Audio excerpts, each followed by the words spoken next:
Сыйқыршының сыйосы. Бұрынғы заманда бір батыр болыпты. Оның бірінен бір өткен екі дүлдүлі бар екен. Батыр дүлдүлін алма кезек мініп аңға шығып тұрады екен.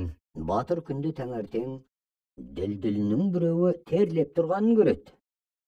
Бұл істің байыбына бара алмай бір күні атшыдан сұрайды: "Тақсыр, сіз әр күні аңнан шауып келіп, төсекке басыңыз тиісімен-ақ қатты ұйқыға кетесіз. Ал сіздің бәйбішеңіз ел әбден ұйқыға бардау деген мезетте дүлдүліңізге мініп, жаятқа 3 күндік жердегі ашына байына барып таңға жуық қайтып келеді. Түн бойы қатты жүріс көрген дүлдүлдің таңертең терлеп тұруы осыдан" дейді атшы. Бұны естіген батыр әйелін аңдымақ болып, өтірік ауырып әрді бері дөңбекшиді. Әйелі тыным алмай күтеді. Батыр ел бір ұйықтап оянғанға дейін тыныштан алмайды. Әйел де уағдалы мезгілінің өтіп бара жатқанына қарап қатты шиыршық атады. Сәлден соң батыр әйелінің тізесіне басын қойып ұйықтап кетеді. Әйелі жүктен жастық әкеп байының басына жастайды да далаға шығып, әлгі дүлдүлге міне салып суыт жүріп кетеді. Мұны білген батыр екінші бір дүлдүлге міне салып, қарасынан қалмай қуа жүріп кетеді. Әйел ай даладағы бір тамға келіп түседі. Ішінен сақалды дәу бір адам шығып: "Неге кешіктің?" дейді. "Күйеуім ауырып, әрең ұйықтатып келгенімше осы болды" дейді әйел кінәлі жанша төмен қарап.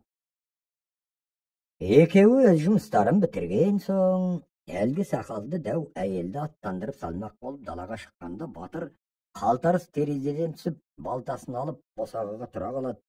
Дәу сақал әйелді аттандырып үйіне кіре бергенде, батыр оның басын бір-ақ шауып кесіп, қанжығасына байлап, басқа бір төте жолмен үйіне тартып береді. Әйелден бұрын келген батыр басты ішкі босағаға тастап, түні бірдемелерді жаба салады да орнына жатып қалады.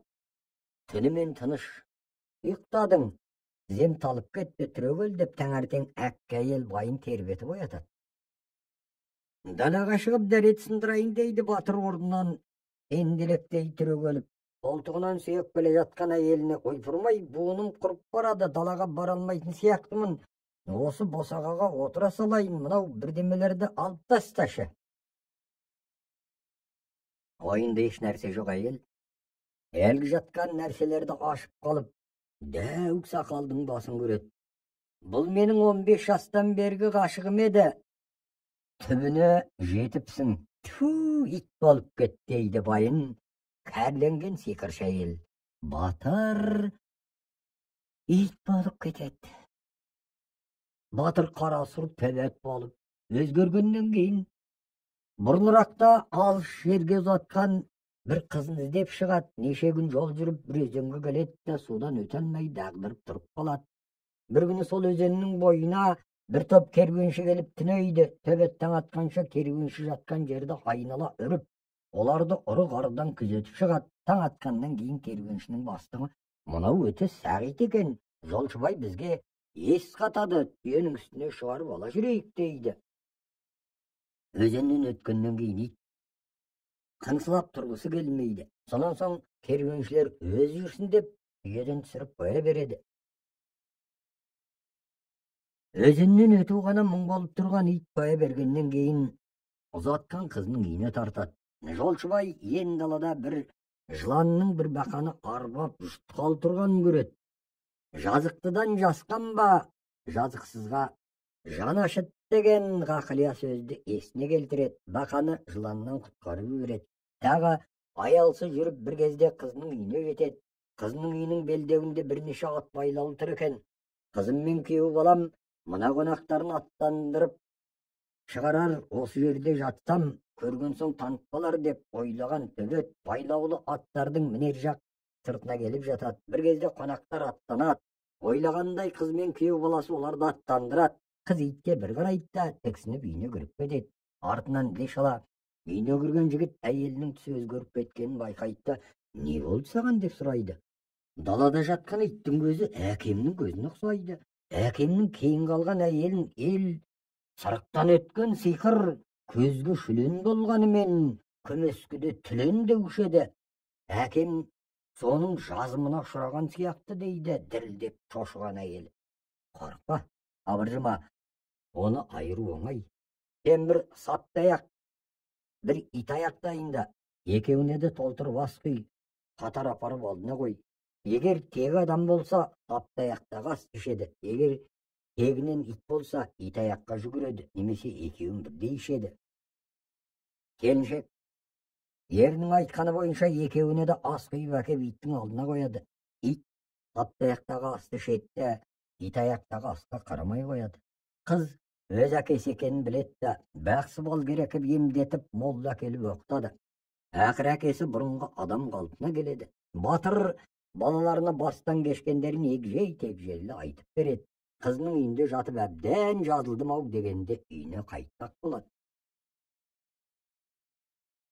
Тағы бір жазымға ұшырайсың ау әке деп, зар илеп, жылағанына қарамай батыр балаларының мінгізген атымен үйіне қайтып келе жатып, Жолшыбай бір салт атты жас жігітке кезігеді. Жігіттен қайда барасың деп сұрайды. Сіз барған жерге мен де барам деп жауап береді жігіт. Екеуі келе жатып, қалың бейіттің басында бір топ адамның бір өлікті жерлеп жатқанның үстінен түседі. Нағып өлген адам деген сауалына олар. Осында бір байдың бойжеткен қызы бар еді. Оны қанша дүние мүлікпен тағанақты түйе арттырып ұзатқалы отыр. Шарт, қызды алатын жігіт 3 күн қызбен бірге болу керек. Содан аман шыққан жігітке қызды қалың малсыз береді. Бірақ қазірге дейін мұнымен бір түн бірге болған жігіттің бірі қалғаны жоқ. Күн асып ертеңінде өледі. Мынау сондай жігіттің тұп-тура 38-шісі болады дейді. Мұны естіген екі жолаушы таңырқап тұрып қалады. Сәлден соң Жолшыбай ілескен жігіт батырға: екеуміз осы қызды аламыз деп байдың үйіне түселік. Мен құда боламын, сен күйеу бол. Сені қыздың жанына апарып жатқызамын, бірақ 3 күнге дейін айқаспайсың. Әрқандай жағдайда да ұстамдылық істейсің. Мен сендер жасатын отаудың сыртынан аңдимын. Қызды дүние мүлкімен бұлай алып шыққаннан кейін істі өзіміз білеміз дейді. Батырға басында бұл ұнамаса да, ақырында жігіт көндіреді. Сонымен жігіт айтқанын орындатады да, 3 күннен кейін қызды бүкіл дүние мүлкімен алып жүреді.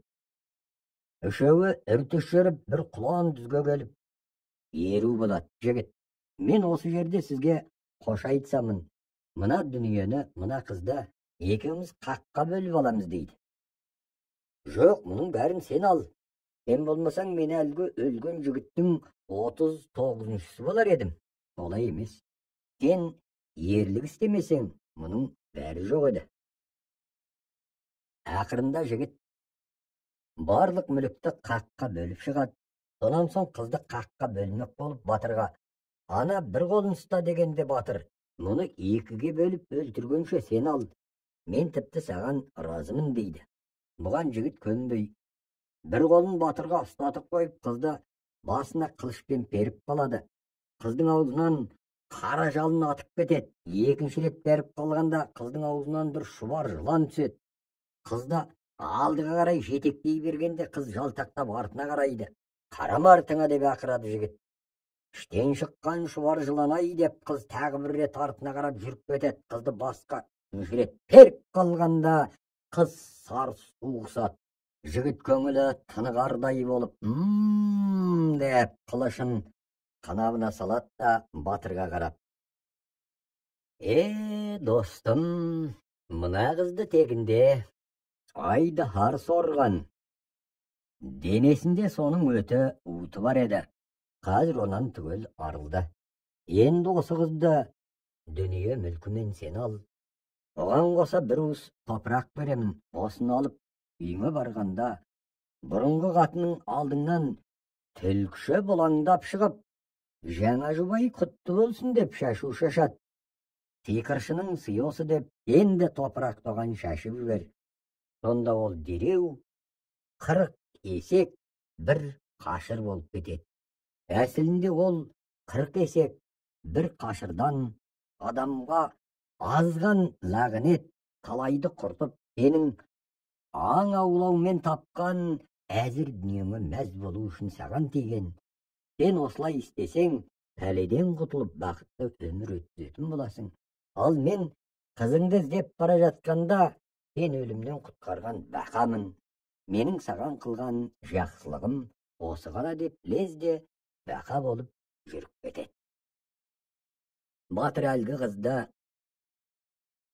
тоғанағымен алып үйіне жақындағанда, бақа досының айтқанындай сиқыр қатын сылаңдап анадай жерден шашу алып шығады. Жақындап келіп құтты болсын айтып, шашу шаша бергенде батырда қойнындағы түйіп алған бір уыс топырақты алып, сиқыршының сыйосы деп шашып жібереді.